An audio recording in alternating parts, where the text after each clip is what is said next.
What's up, everybody? I hope everyone is having a great day so far. In honor of the big game Saturday night on primetime TV, what better guests can we have on this show than one of the greatest Miami Hurricanes of all time, Randal Thrill Hill?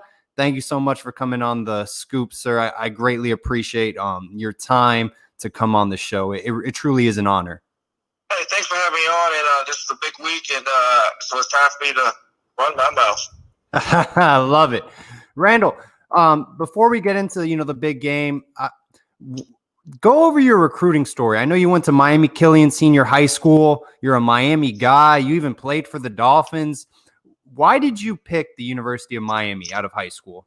It's funny, for some reason, a lot of people are asking me this, that same question. I just did another media outlet, and I told a 10-minute story about how I chose the University of Miami.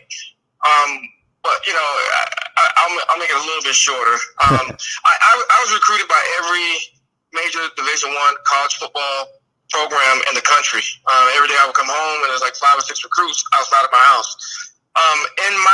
In my line of choices, it was Alabama 1, then it was Florida State 2, and then it was like Notre Dame 3, and Miami was not even on my list.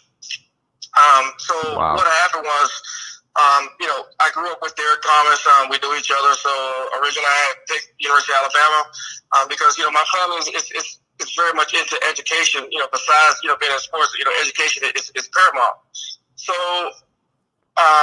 one thing about University of Alabama is if you go to school at University of Alabama and whether you be a walk-on or if you're a full scholarship there, if you play football there, all your unborn kids go to school there for free. So Gotcha. that was something that really enticed me. I didn't have kids at the time, but I always think about the future. But what happened was Ray Perkins left, and he became the head coach of the Tampa Bay Buccaneers. So Alabama was kind of off my table. Then at that point, so it's Florida State. I was all in. I went to Florida State football camp. Chuck Armada. Have been recruiting me heavily, Bobby Bowden, and with my family again. Listen. I didn't grow up in the inner city. I didn't grow up or like in a concrete jungle. I grew up, in suburban, middle upper class family. I had everything I always needed. Acre and a half of land and silver spoon in my mouth. My parents gave me everything I needed to succeed. So most schools could not recruit me and say, try to offer me money or offer me nonsense.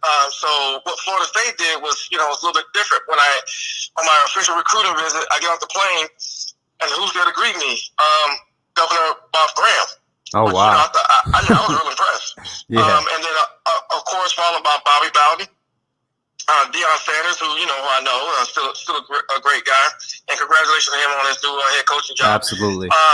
But the individual that really got me, and I thought it was funny because I was a big Smokey and the Bandit fan, was Burt Reynolds met me at the plane. Oh, wow. I'm like, oh, it's the Bandit. So I was enticed to go to Florida State, and Deion, they were telling me that they wanted me to play. The reason why Chuck Armada was heavily influenced by recruiting because a lot of people don't know. Hey, I was an All-American defensive back. Wow. I never played wide receiver until I got to the University of Miami. Wow. So what happened was I told my dad my decision, and it was a family decision. But I could tell my dad wasn't too happy with it. So what happened was he took me to my grandparents' house, and I was I told my grandparents, my grandmother and grandfather where I was going to school, and my grandfather looked at me, and my dad and my grandfather, very distinguished gentlemen. He looked at me and he says, "Son, University of Florida State is a good school, but I think you should go to University of Miami because your grandmother, your grandfather, your mom and dad can watch you grow up to be a nice young man. Son, you need to go to the University of Miami." Yes, sir. I guess I'm going to the University of Miami, and that's how my decision was literally made. It wasn't recruiting. It wasn't show me this, show me that. Like some of the kids of today. I listened to legacy. I listened to my parents. I listened to my grandparents. And I wish this generation would understand that goes a long way. And your blessings and your success and learning how to cope with change. And it's interesting because some people, some of these young adults today, my mom is not there, my dad is not there. But you know what? There's someone who's there besides someone who doesn't know you, in a coach or a recruiter who has your best well-being at heart. So that's who you should turn to, and that's what I did. I listened to my mom, my dad, and my grandparents. Absolutely. And Randall, I just want to confirm this with you. Your father was a principal for a Miami-Dade public high school? Yes, he's a retired high school principal. When you screwed up in regular school, they sent you to his school. Right. It was an alternative school. And he turned a lot of kids around. He did extremely well. And, even a lot of times when I do, like radio shows and, call-in radio shows, people call in, they don't want to talk about football. They want to, hey, listen, your dad was my principal, and, he's the greatest. And thank you for, and I want to thank him for getting me through school. And, there's a great game that's going on this weekend. Right. Between Florida State and Miami. But you know what? There's an education that has to be handled first. And yeah, I was wild and crazy on the field, but I also graduated in 4 years. Love it. I was wild and crazy on the field, but me and my wife have been together for 32 years. Married for actually 33 years. Married for 23. And she's the first African American Phi Beta Kappa chemistry. Oh wow! University of Miami. Her name is engraved on the wall. So, like I said, have fun. Make money. Look at the rivalries. Look at the competition. But understand that you're there for a reason, and the reason should be to go to school and get an education. Absolutely. I think you just perfectly described Braxton Berrios as an example student athlete player, wide receiver as well. Did a very good job during his time at Miami. Randall, I want to pick your brain. How was the transition from playing at Miami Killian Senior High School to playing at the University of Miami? You're transitioning from Miami high school football to playing with some of the best of all time. Well, when you talk about high school sports, Miami, Florida, and Texas definitely have a monopoly on student athletes, right? Being successful. So it wasn't that big of a transition. Yeah, the game kind of speeds up, and then once you have control and have a better understanding, the game will slow down for you on the field. But at the University of Miami, is I coined the phrase, sometimes wolves eat their own, meaning either you get with a program or you're going to get eaten up and spitting out, and that's what it was at the University of Miami. You don't have time to waste time. It was all business. You practice. You had meetings. You had practice. You had meetings. You ate. You went to class. And at the end of the day, I can't tell you how many times I was thrown out of the library because the library was closing because you get. The transition wasn't that bad for me because that's how I was raised anyway. My parents woke me up at 5 o'clock in the morning. Right. And a lot of people who are going to hear this interview, they're not going to understand or realize that that's how I was raised because I was wild and crazy on the field, but that's just an on-field persona. Right. But the transition wasn't that bad for me because it was already ingrained in me that, hey, you're there to get an education. Right. Beautiful. I love it. Randall, who was your mentor? I know you said your parents were a big influence on your life. But during your time at the University of Miami, was there a coach or player that you looked up to for advice? No, mom and dad. Mother and father throughout the whole way. Love that. Yeah, and I'm not, trying to be, cliche or stuff like that, but that's how I was raised. People don't understand that, my mom and dad been married for over 50 some odd years, close to 60 years, and they met in college, and it was about family.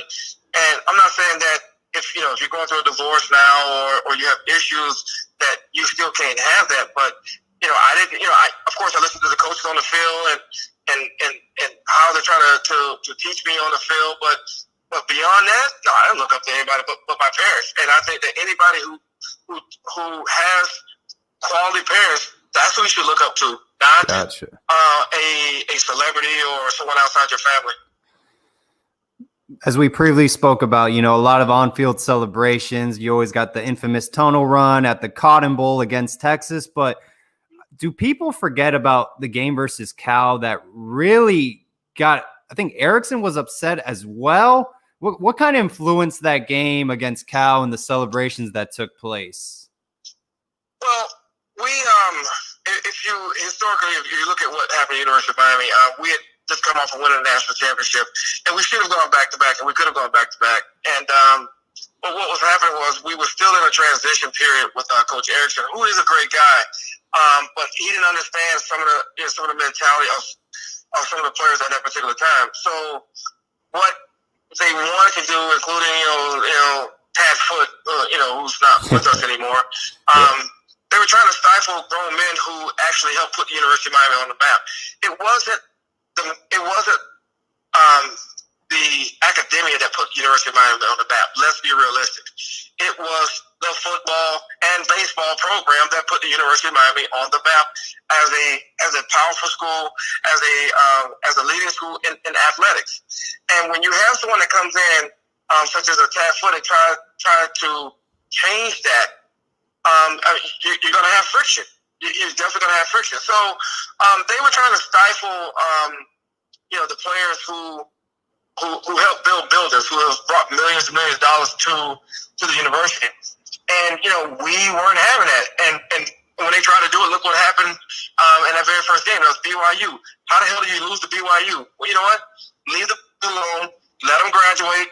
Let them play on the field. And you can go along for the ride. And that's what happened. And it just came to a head at that particular point where we were going to go back to being us. We were going to go back to being who we were, who got us there. And even now, if you look, you ask most of the people now who criticize some of the antics, they wish that they could go back to those years of us playing the way we did, with the enthusiasm the way we did, because the University of Miami hasn't smelled a national championship in well over a decade. Yes, it's been a long time. We're long overdue. 2 decades. Yeah, it's a long time coming, man. Hopefully Manny Diaz can get the job done. Speaking of Erickson, you played under Jimmy Johnson as well. What were some differences in practice, conditioning, and game day preparations, comparing and contrasting both coaches? Jimmy Johnson was before his time, and Jimmy Johnson was a very, very intellectually bright. I mean, very, very smart guy. And Jimmy Johnson knew how to recruit talent. And I remember distinctly with Coach Johnson, we practiced in a tropical depression. Wow. It was 1988. I will never forget that. And it was, I remember one time someone had a compound fracture of the leg, and Jimmy Johnson looked at me and said, "You know what? Look, hey, we got a big game this week. Move it up 10. Go ahead and render him some aid, but move it up 10 because we got to get this done." And there's a lot of pressure on Coach Johnson. So I get it. I understand. It's a business. Yeah, it's college, but it's still a business. Coach Erickson, so like I said, Jimmy Johnson was before his time. He was basically an NFL coach in college. Coach Erickson was a damn good college football coach. They had different styles. Jimmy Johnson believed in surrounding people around him who were intellectually smart and believed in his plan and his view. Coach Erickson was a little bit more hands-on, especially when it comes to offense. He called a lot of the plays. I think that it was a little bit more of a stifling when it came to audibles, but Coach Erickson was still a good coach. Won a national championship under him, and he deserves his just due too. Definitely. No, both coaches, one of the greatest, of all time in college football, hands down, and Jimmy Johnson. The rest is history with the Dallas Cowboys. Mm-hmm. Randal, 1989. I was not born in 89. I was born in 94. Someone told me to look at the intro of the game. I think that was your 3rd and 43. Infamous catch and a pass from, was it Toretta? No. It was Craig Erickson. Okay, my apologies. I saw the intro to that game. That was the most hyped up regular season game I have ever seen in my life. It was like it was like a Super Bowl intro. Was that the loudest game you have ever been a part of at the University of Miami?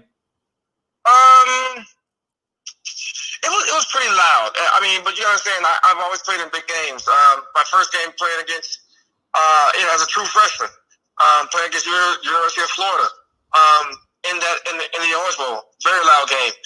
Playing for the national championship, in the Superdome, very loud game inside. Playing for the national championship in 1987, in the Orange Bowl, very loud game.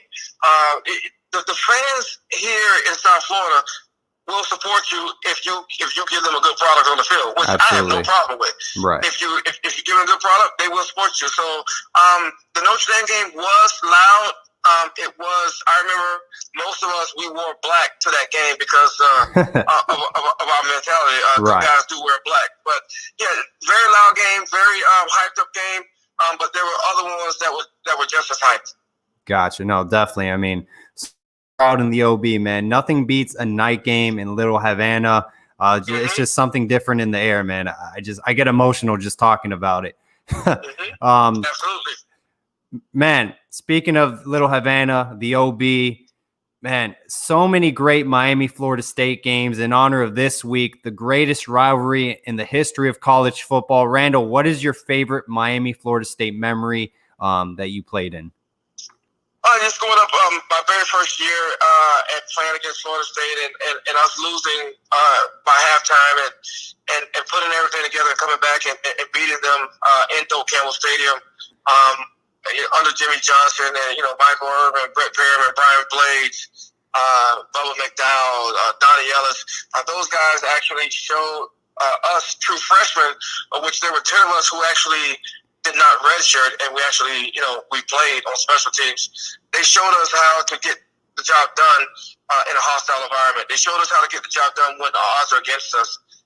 They showed us how to get the job done as University of Miami football players. So that was a great memory. And then the very next year in '88, them coming down with the Deion Shuffle and with their song and beating them 32 to nothing, something like that. My very first game starting. So there's a lot of great memories. And I gotta say this. The University of Miami players support Florida State players, off the field. University of Miami players support Notre Dame players off the field, especially when things are positive. I did a radio show one time and had Rocket Ishmael on and talking to him, and so we support good people, good football on the field, totally different thing. But again, Florida State is a good school. University of Florida is a good school. But when it comes to being on that field, you always want the University of Miami to come out on top. Speaking with a former player who lived and breathed this game, throughout your whole career at Miami, what are some things Miami has to do to win this football game coming up? Well, one of the things with Florida State is you always want to win the special teams. You always want to win the kicking game when it comes to Florida State. Yeah, you got the X's and the O's, and you got the defense, the fronts, and the defensive stunts, but you got to win the kicking game. And a lot of the young players who come in and want to be a starting wide receiver, want to be a starting running back, or play on the offensive line, don't forget special teams. You can lose a game because of special teams. You can lose a game because of constant bad field position. You have to take care of special teams, and that's one thing that Jimmy Johnson taught us right off the bat. We will win the special teams. It may be tight sometimes on offense, maybe tight sometimes on defense, but we will win the special teams game. Love it. No, definitely. And, we saw Borregales against Louisville last week. He puts up 17 points. That's ultimately the difference maker in the game, is nailing field goals from 57 yards. I love it. It's an issue that Miami has had the past few years, and we're finally correcting that matter. I want to pick your brain, Randal. What are your thoughts on our wide receiver room? It hasn't been the best success so far early in the season, but I would love to know from a former great Miami Hurricane. Some of the people may not understand what I'm saying, but I think wide receiver and quarterbacks, they need to have a better relationship. And what I mean by that is, so a lot of the college coaches don't understand if you have quality players, let them play. One of the great coaches in the NFL who taught me a lot about just game planning, and I thought that we were doing this at the University of Miami. We were taught during the week. The game plan was implemented during the week, but game day, if something needed to be changed, we didn't get it from the sideline. It came from us because we were students of the game. If we needed if the quarterback needed to give us a hand signal, it came from us because we were students of the game. If we needed to pat our inside of the hip to let the quarterback know that the cornerback is sitting head up to inside to let him know that he's one-on-one, that came from us because we were students of the game. I don't see that right now. I see a coach calling plays and players going out and trying to execute those plays. Well, you know what? Plays and big plays specifically are made from the field, not the sideline. So Gotcha. once the wide receivers and the quarterbacks that the University of Miami has understand that, okay, they need to take over the game and the coaches need to let them play the game, I think you'll see a fun passing attack that comes from within, and you have to be a student of the game to do it. Absolutely. No, very informative perspective from one of the greatest wide receivers to play at the University of Miami. What do you think? I know you kind of touched up on it. Any maybe specific players that you would like to see improve throughout the season and what they can work on? I know you mentioned student of the game, but maybe just anything overall in general else. No, I usually don't like calling out anyone. Right, absolutely. Or two different players, but, it has to be a team effort. The wide receivers need to step up. Defense definitely needs to step up a little bit more. They won a couple of games, but and they beat the people who were on their schedule, which is fine. But that wasn't Clemson. That wasn't Alabama. It wasn't Auburn. It wasn't Florida. It wasn't like most of the teams in the SEC. Definitely wasn't LSU. So you know what? Understand that you won some games, you won a couple games, but there were a lot of mistakes that were made, and become a student of the game and make sure that you capitalize and correct those mistakes that you made the previous week. Randal, if you dropped a pass in the game, how would your teammates hold you accountable on Green Tree? The team wouldn't hold me necessarily accountable because we held ourselves accountable because Love it. You understand, you had great players, and you don't know when you're going to get another ball thrown your way. So you don't drop balls. Love it. And you had a lot of talent out there. You don't drop balls. You're talented in the backfield. You don't drop balls. So dropping balls was not even an option. And you policed yourself, and usually that took care of everything. You were harder on yourself than other people would be on you, or other players would be on you. And if with us, we play for style points. So it wasn't just kicking the ball, but catching the ball and how many yards you're gonna get, how many times you're gonna catch a 2-yard hitch and go 82 yards for a touchdown. So those are your style points, and that's what the University of Miami is lacking right now. No, absolutely. I completely agree. What are your thoughts on this 2020 team so far, 2 weeks in? I know they really haven't built an identity, but I feel like there's a lot more promise in this football team moving forward than we've seen in quite a while at Miami. What are some things you like about them so far? Well, people are excited now because University of Miami is 2-0. But you're talking to the wrong person because I will say I see promise when they beat the teams that are on the schedule. I get that. But when you actually go in on national TV and you don't embarrass the former players who were there before you, when you go on national TV and you could beat a Clemson, when you go on national TV and you could beat an Alabama, when you go on national TV and you could beat a Notre Dame or an LSU, and don't embarrass the players that came before you of ghosts of hurricanes past. Love that. No, I completely agree. This is the University of Miami, and the former players built a specific standard at the University of Miami, and that is to win national titles year in and year out. So I love that attitude, Randal. I wholeheartedly agree. I mean, it brings that fire out of me, and I love it. That's why I root for the University of Miami. Randal, Notre Dame's joining the ACC this season. How do you feel? I mean, that's Miami's one of their biggest rivals. Miami, Notre Dame. I hate Lou Holtz. Like I literally hate that guy. So what are your thoughts about Notre Dame joining the ACC this season? Would you like to see Miami play them year in and year out moving forward? Well, first of all, I think it's wrong that Notre Dame joined the ACC this season.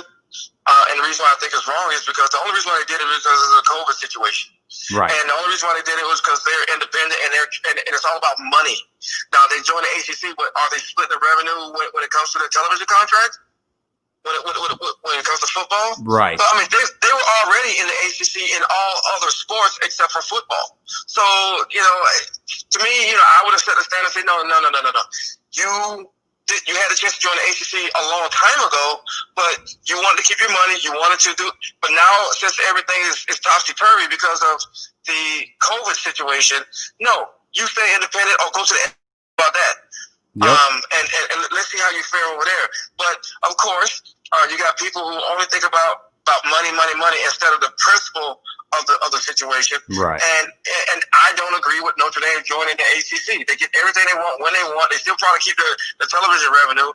And schools like the University of Miami, let them do it. Schools like Florida State, let them do it. Schools like Duke, let them do it. And I think it's wrong. No, I completely agree. We basically bailed them out this season. They should just remain independent. They're not part of the ACC in football, so they get a lot of money from NBC Sports. And quite frankly, they play a lot of weak teams in general. They're very overrated year in and year out. So we really shouldn't associate with Notre Dame if they want to join the ACC in football. Randal, I got 3 more questions for you before I let you go. Were you ever a fan of Miami joining the ACC? I really liked when we were independent. I felt like we could have had that Notre Dame model, make a lot of money with TV contracts, and we're Miami. I don't think we should be associated with a specific conference. This is about money, and the powers that be at the University of Miami are only thinking about money because regardless if the University of Miami wins or lose, they're going to make money if you're in a conference because they're going to split their revenue throughout the conference. But if you're independent, you will hold the coaches accountable. If you're independent, you will hold the players accountable. If you're independent, you will hold the athletic department accountable. Right now, they're not necessarily being held accountable because regardless if they win or lose, they're going to make money. So I'm not a big fan of joining a conference. I get it that times have changed, but you know what? Give me the pressure.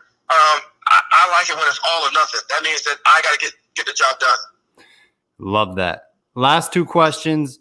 That infamous 30 for 30.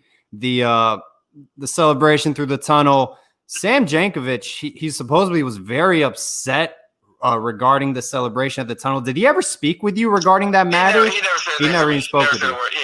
I mean, TV is TV, interviews are interviews. You can polygraph in that. He never said a word. I love it. Plus, I mean, if you're a great student, why? Have fun on the field. There's no reason to. My eligibility was up anyway. What is he gonna do? I love it, Randal. Last question before I let you go, man.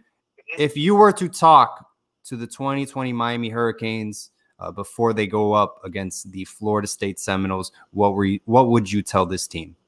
Represent. First thing is represent, and believe it or not, I'm kind of selfish.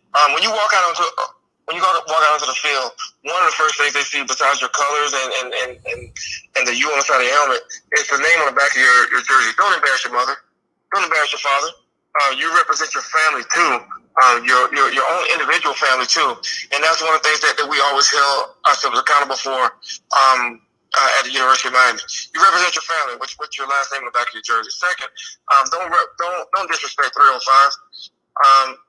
You're gonna win the game, and you should win the game. But you know what? What type of style points you gonna get? How badly are you gonna beat them?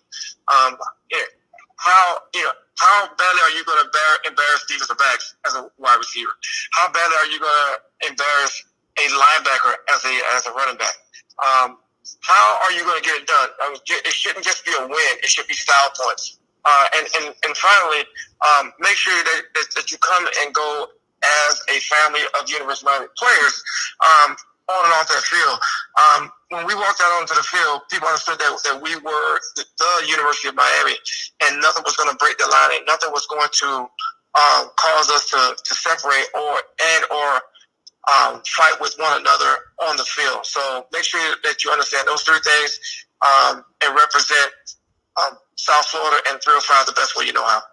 Randal, thank you so much for coming on, man. And I just want to tell you, because you mentioned Derek Thomas, God bless his soul in heaven, man. He was probably the greatest football player to come out of Miami-Dade County, in my opinion. Yep, absolutely. Hands down, man. Absolutely. Hands down. Randal, I love you, man. I love that old school mentality. You're a class act, and many blessings to you and your family. Thank you, bro. Appreciate it. All right, man. God bless. Peace. Randal Hill, everyone. One of the greatest receivers to ever play at the University of Miami. I hope everyone has a great rest of their day. And always, all about the U.